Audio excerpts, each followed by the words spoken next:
Well, what's going on, YouTubers? For ladies and gentlemen, it's the Natural Born Driller, and welcome everyone to this TNA Wrestling review, the show from February 15th, 2024, for your Impact results. TNA Impact results, I should say.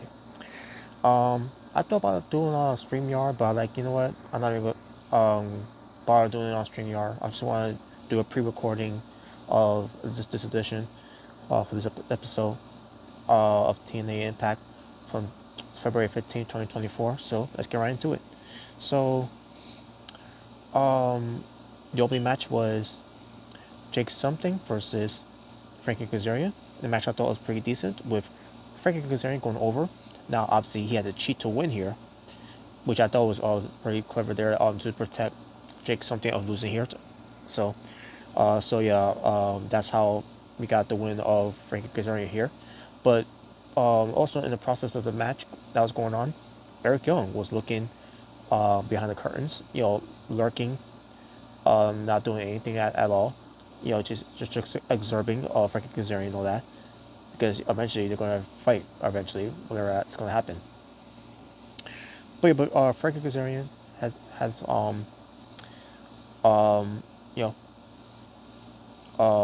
has first match as a heel, and so far he's got a win over on Jake Something.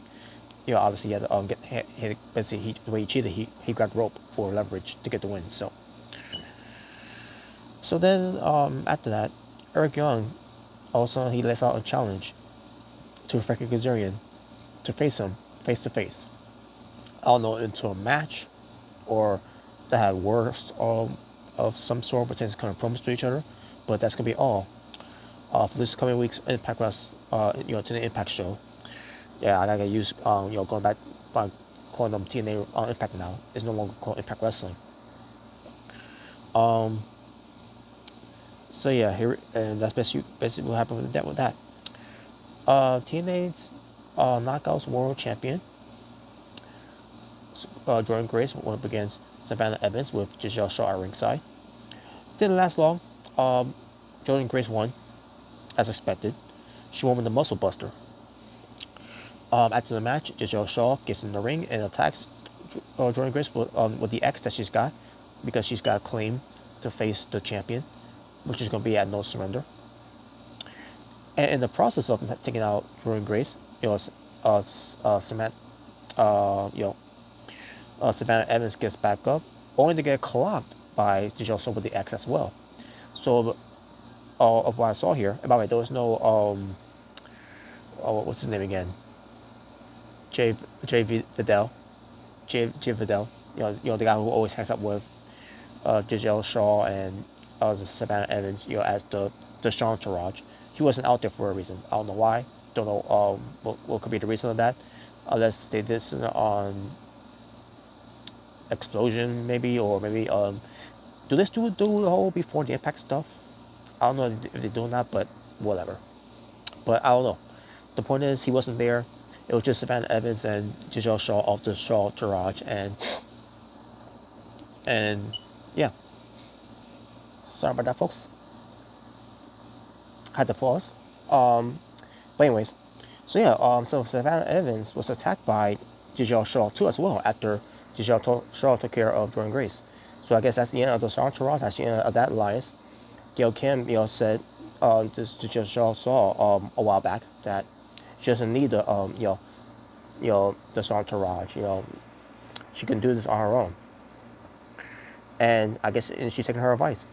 I thought with that whole thing, she's going to turn babyface, in the process of it. But then again, with the whole thing of her calling herself the quintessential diva, that's not really a babyface gimmick. So I mean, she could turn it into one, but I guess they want her to be a heel, and she could do all things on her own as a heel. So she's going to do things on her own as a heel. So that's the end of that whole alliance there. And then Giselle Shaw took care of Jordan Grace after that too. Gia Miller, she was going to get a personal interview with Ash by Elegance. I thought we were going to have Ash by Elegance, to come out at in the ring to cut a promo. Instead, she was going to be interviewed instead by Gia Miller. Except that wasn't the case at all. Instead, we had some guy out who was there to do the introduction for Ash by Elegance, basically by getting rid of Gia Miller first, so that he could introduce Ash by Elegance, and he does introduce Ash by Elegance. And what do you know? By introducing Ash by Elegance, there was no no movies screen or type of things that's being presented like a timeless Toy Storm. It wasn't in black and white like a timeless Toy Storm. She wasn't silence what tends to that whole thing like a timeless Toy Storm. When timeless Toy Storm did her things with her silent films before. And she wasn't looking like like an old school will wear what tends to these dresses, these old school dresses for these Hollywood movie stars during those times, like a timeless Toy Storm is doing. Like what tends to the robe and the dresses, whatever, the hair, the whole 9 yards. And on top of that, with this guy, I'm pretty sure I've seen him before, by the way. Plenty of times on the Twitch TV when Impact Wrestling was doing this stuff on Twitch TV with Mr. Santos, and then sometimes when she's not there, this guy who was there, who will fill in the role for her sometimes. And that was him. I recognize that face, and I recognize how he talks too, though. So he was basically being the hype man for Ash by Elegance. I don't know what he's supposed to be really, but based on how he's been presenting Ash by Elegance, he's hyping her up. So yeah, basically he was interviewing Ash by Elegance, and Ash by Elegance announces that she's going to be making her highly anti-sympathetic in-ring debut this coming week. So, and I'm like, great, I can't wait for it. I want to see what she's improved. What takes her in the ring. And that's pretty much it. And then all of a sudden he brought back Gia Miller to go back to her job, of interviewing and all that, and that was it. And then they left. So yeah, no presentations of Timeless Toy Storm detected there pertains to this Ash by Elegance that people were saying that's what what Dana Brooke was doing. Yeah, these people that said that had no malfunctioning brain to know about what the fuck they're talking about. When they first saw that gimmick that she was doing back in TNA Hard to Kill, they already thought to themselves in the head, oh, she's copying Timeless Toy Storm. She's doing the Timeless Toy Storm gimmick. She's doing that whole 9 yards because she's got her own butler. First of all, he's not a butler. Based on how he was looking, based on how he was dressing, based on how he was talking, in fact, when it comes to Timeless Toy Storm's butler, Luther. We haven't heard him talk, In fact, I can't recall if we ever did hear him talk. I mean, we know how he talks though, but at the same time, we haven't heard this guy talk since he's been paired up with Timeless Toy Storm as Timeless Toy Storm's butler. But based on how this is not how this turned out to be with Ash by Elegance, especially with this guy hyping her up the way he was hyping her up. So yeah, this is not the Timeless Toy Storm gimmick that Ash by Elegance is doing. To those people that said that was morons. But anyways, moving on. Alan Angels. He does the second episode of the soundtrack. This time his guest, Simon Gotch. Simon Gotch reveals why he brutally attacked Josh Alexander. He basically explained by saying that he was one of the guys that pushed Josh Alexander to his limit on the night when Scott D'Amore, issued him a contract for the company, for TNA Wrestling. Well, at the time, Impact Wrestling, but you get what I mean. And that was several years ago. I remember that actually. I show clips of it too, by the way, on here. And he says, but he hasn't heard. I mean, he hasn't been given the recognition that he deserves too.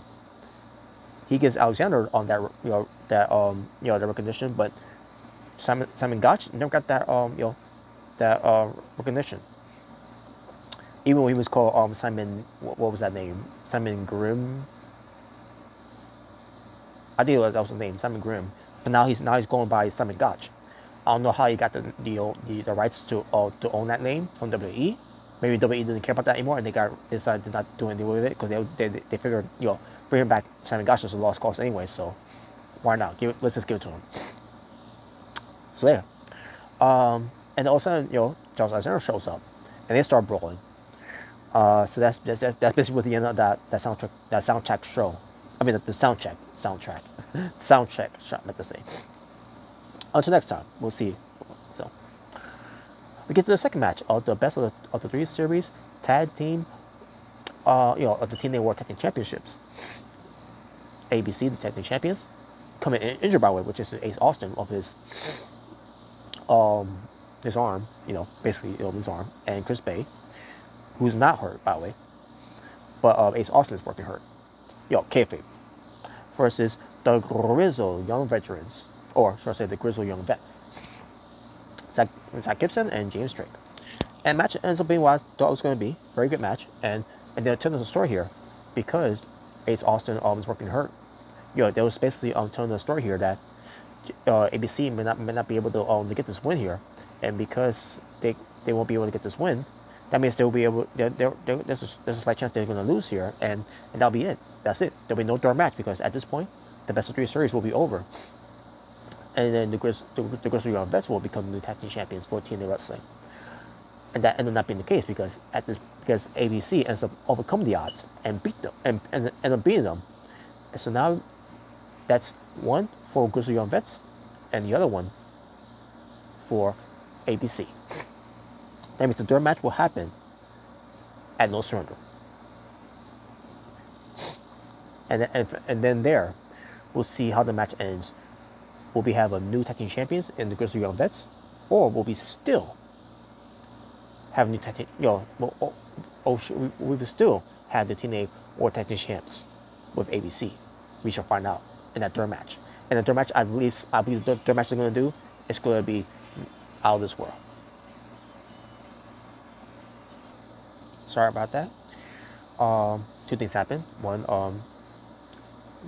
someone was calling someone, and another thing is I'll have to blow my nose. That's why I had to pause the first time, by the way, because I was sneezing.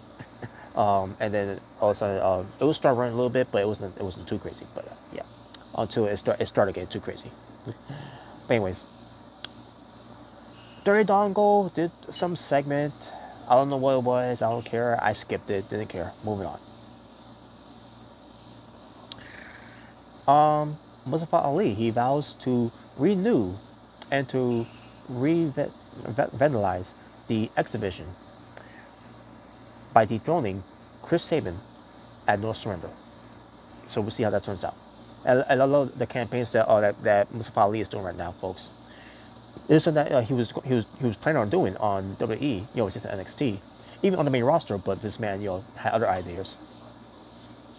We all know what ideas that was, but I'm not going into that. And fuck this man. But also, we see the good hands who are buying into this whole thing with Mustafa Ali, of the whole in Ali we trust, to a point where they're letting Chris Sabin know that his days of being X-Division champions are numbered. And also, Chris Sabin bumps into one of the standbyers, and then one of the standbyers basically was being a little rude, and then also Chris Sabin decides to hit him. And obviously they didn't like that. The good hands and those that were there also, they didn't like that. Chris Sabin basically I guess the word I'm using is Chris Sabin he's cracking under pressure or something like that. I'm pretty sure that's what it was.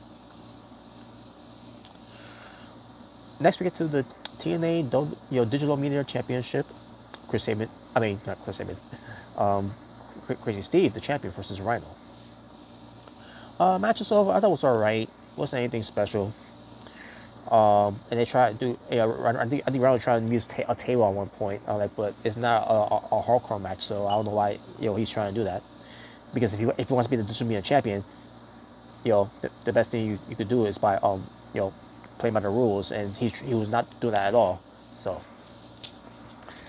but that cost him at the end of the day because Crazy Steve ends up winning. And he did it by cheating. because referee was distracted by something. Can't remember what it was. That referee may have saw. Oh yeah, a fork that was introduced by Crazy Steve, but Crazy Steve that you know he was trying to use it onto Rhino, but the referee takes it away from him, and then that was an opportunity for Crazy Steve to get the belt and hit Rhino with the belt, and he got the win. So there you go. But yeah, again, the match was alright. Diener versus Joe Hendry. It never happened, and here's why. So Joe Hendry gets in the ring. All of a sudden, was interrupted by AJ Francis. AJ Francis come out, and he unveils a new music video that he did, basically poking fun of Joe Hendry. And I thought the music video that AJ Francis did to Joe Hendry, which is just making fun of him and all that, I thought it was pretty good, entertaining. It made me chuckle a little bit. And then, AJ Francis basically saying, how's it feel when when someone gets you a taste of your own medicine and blah blah blah and everything, right? And then all of a sudden, Joe Hendry said, well, that's good. And I figured you would do that. So I have a music video of my own to backfire of your music video. And he did. And not only he that backfired on AJ Francis, but it backfired 10 times full, because the music video that Joe Hendry presented, oh my god, it was so funny. Basically, still mocking the whole thing of him, flopping over the top, never making it over the top and all that. But also pertains to how being on the boat with and paying these models to act like they were into him. And then some guy named Steve in the background. It was basically like some kind of whole shop of some to make it look at some guy who's named Steve. I don't know who they refer to here. And I had no idea who that is, by the way. But he's drinking, It was funny. And AJ Francis was obviously upset. And then Diener just blindsides Joe Hendry, which I don't mind that either way. And then AJ Francis goes in there. He tells AJ Francis tells Joe Hendry as he beat him up. He's like, you think this is a game? You think it's a game? You think this is funny? You think? we should have said is you think I'm a game? You think I'm a game? But then also Rich Swann comes out for the save, basically beats up Diener, and Rich Swann didn't even do anything to grab AJ Francis, and AJ Francis and Rich Swann are having a little stalemate, and then to a point where AJ Francis left, and that was it. So yeah, there you go. That was that segment. Not much to say. Also, we get a footage from Puerto Rico from the World Wrestling. Sometimes I forget how to pronounce this, but I think it's called Kalin, World Wrestling Kalin. Basically the promotion that's owned by Carlos Colon. The father of Carlito, and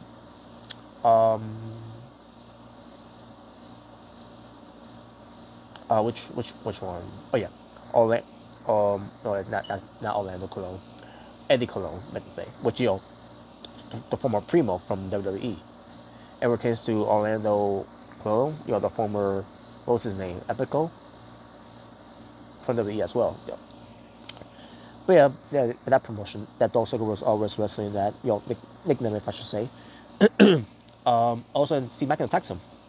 He ends up going to Puerto Rico and attack him, and all. And also, we see Trent Seven, who doesn't take kindly with the blindside assault that Steve Macklin did. So he issued a challenge against him for this week's TNA Impact. Because they'll be interviewed by Gio Miller, back on the show, with basically with Steve Macklin and the Rascals there, and then that's when Trent Seven and Speedball Mike Bailey was there. So yeah, there you go. So we will see Steve Macklin versus Trent Seven. Killer Kelly with Masha Summerfish versus Danny Luna with Jody Dredd. So Killer Kelly and Danny Luna had a match. I thought it was pretty decent, with Danny Luna getting the win. After the match, though, MK Ultra, which is Killer Kelly and Marshall Summerfish, they attack Jody Dredd and Danny Luna, a new tag team for the TNA Knockouts Tag Team Division. Also, the K comes out, the TNA Knockouts Tag Team Champions. They come from the save, and that's pretty much it. The reason why they did that because MK Ultra versus the K will happen again for the tag titles at No Surrender on the pre-show though. I think it's gonna be on the pre-show. I could be wrong, but don't quote me on that. So, and finally, the TNA World Champion Moose versus Kushida, where everybody is banned from ringside, from Kushida's party and from Moose's party. While they had this match, and the match was pretty good, with Moose getting the win with a spear, which basically a nice way to go for a spear is that, Kushida was going for his, that handstand springboard elbow that he always does, only to get caught by Moose with a, actually Kushida was trying to go for it, but Moose got up, basically dodged it and then rushed the ropes and then spears him and then gets the win. And that was it. And that's when Brian Myers, Eddie, and Alicia Edwards comes out for celebration for Moose with proceedings in the system. And then they attack Kushida. And then all of a sudden, Alex Shelley and Kevin Knight comes out for the save.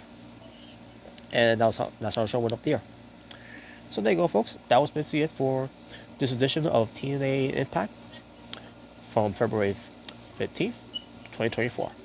Talking about wrestling were 6 matches.